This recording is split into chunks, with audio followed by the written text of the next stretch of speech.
Assalamualaikum warahmatullahi wabarakatuh. Selamat pagi anak-anakku semuanya. Bagaimana kabarnya pagi ini?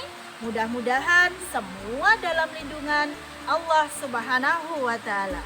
Selamat berjumpa kembali di ruang belajar KKG PAI Kecamatan Sragen bersama Bu Nur Hamdanah dari SD 15 Sragen.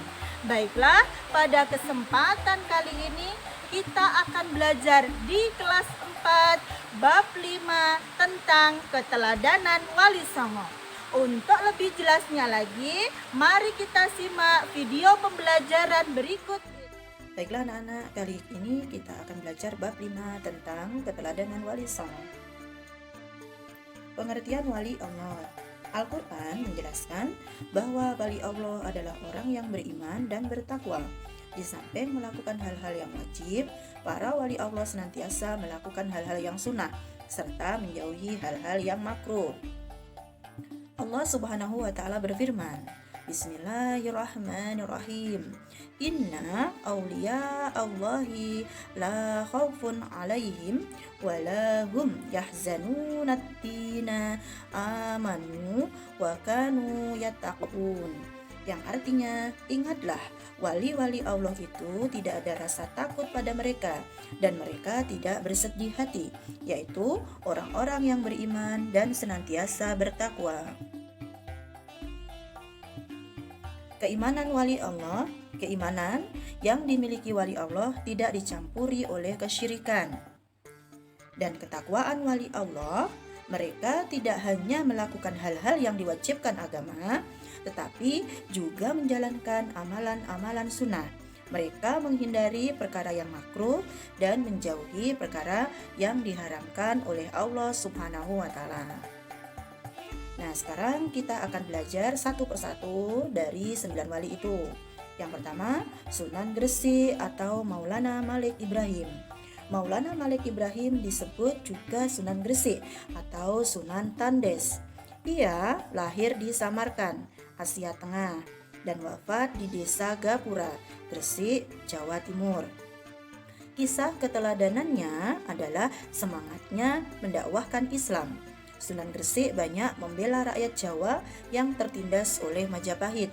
Ia juga mengajarkan cara-cara baru bercocok tanam. Yang kedua, yaitu Sunan Ampel atau Raden Rahmat. Sunan Ampel atau Raden Rahmat dianggap sebagai sesepuh oleh para wali lainnya. Makam Sunan Ampel terletak di dekat Masjid Ampel, Surabaya. Kisah keteladanan yang menarik adalah ketika Sunan Ampel berdakwah kepada Prabu Brawijaya.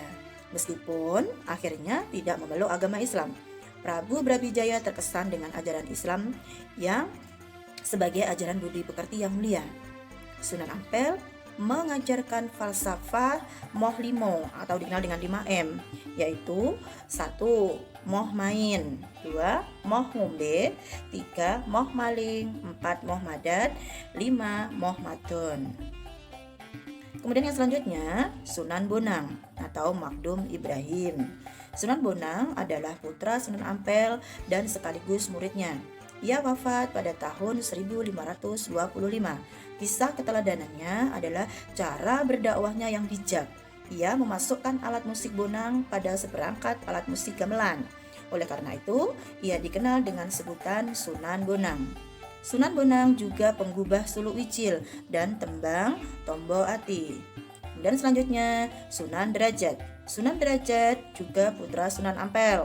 Ia diperkirakan wafat pada 1522. Pesantren Sunan Derajat dijalankan di Desa Derajat, Kecamatan Paciran, Lamongan, Jawa Timur. Kisah keteladanannya adalah cara dakwahnya yang menekankan dalam hal perilaku terpuji, kedermawanan, kerja keras, dan peningkatan kemakmuran masyarakat sebagai pengamalan agama Islam. Sunan Derajat juga berdakwah melalui kesenian, yaitu tembang, mocopat, pangkur. Selanjutnya, Sunan Kudus. Sunan Kudus adalah putra Sunan Ngudung atau Raden Usman Haji. Ia memiliki peran yang besar dalam pemerintahan Kesultanan Demak. Ia menduduki posisi sebagai Panglima Perang, penasihat Sultan Demak, dan Hakim Peradilan Negara. Di antara yang pernah menjadi muridnya adalah Sunan Prawata, penguasa Demak, dan Arya Panangsang, Adipati Jipang Panalon. Maaf, Panolan, biru ya. Salah satu peninggalannya yang terkenal adalah Masjid Menara Kudus, yaitu Sunan Kudus wafat pada tahun 1550. Kemudian selanjutnya Sunan Giri. Sunan Giri adalah putra Maulana Ishak. Ia termasuk murid Sunan Ampel dan seperguruan dengan Sunan Bonang. Salah satu keturunannya adalah Sunan Giri Prapen yang menyebarkan agama Islam ke wilayah Lombok dan Bima. Ia pernah menjadi hakim dalam perkara Syekh Siti Jenar. Ia pun juga berdakwah melalui kesenian tembang Islami untuk dolanan anak-anak. Kemudian contohnya seperti jamuran, cidungan, dan delikan. Selanjutnya Sunan Kalijaga atau Raden Said. Sunan Kalijaga adalah putra Adipati Tuban yang bernama Tumenggong Wilatikta atau Raden Sahur atau Sayyid Ahmad bin Mansur. Ia adalah murid Sunan Bonang. Sunan Kalijaga juga menggunakan kesenian dan kebudayaan sebagai sarana untuk berdakwah. Contohnya seperti wayang kulit, tembang suluk, tembang suluk, lir ilir, dan gundul pacul juga dianggap sebagai hasil karyanya. Kemudian selanjutnya adalah Sunan Muria atau Raden Umar Said. Sunan Muria atau Raden Umar Said adalah putra Sunan Kalijaga. Ia adalah adik ipar Sunan Kudus. Tempat tinggalnya di Gunung Muria yang letaknya di sebelah utara kota Kudus, Jawa Tengah. Ia juga menggunakan kesenian gamelan dan wayang sebagai sarana dakwah. Selanjutnya, Sunan Gunung Jati atau Syarif Hidayatullah. Sunan Gunung Jati atau Syarif Hidayatullah adalah putra Abdullah Umdatuddin. Ia berjasa mengembangkan Cirebon sebagai pusat dakwah dan pemerintahannya yang kemudian menjadi Kesultanan Cirebon. Memberikan keteladanan yang baik dalam bekerja. Ia juga sering bermusyawarah dengan orang lain. Nah, anak-anak, sudah selesai pembelajaran kita. Nah, sebelum kita tutup, kerjakan dulu soal-soal atau latihan evaluasi di bawah ini ya.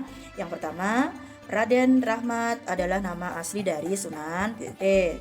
2. Wali Allah Subhanahu wa Ta'ala jumlahnya ada titik-titik. 3. Nama asli Sunan Kalijaga adalah titik-titik. 4. Yang mengajarkan Moh Limo adalah Sunan titik-titik. 5. Sunan Kalijaga adalah putra dari titik-titik. Demikian yang bisa Bu Guru sampaikan. Apabila ada kurang lebihnya, Bu Guru mohon maaf. Billahi taufiq wal hidayah. Wassalamualaikum warahmatullahi wabarakatuh.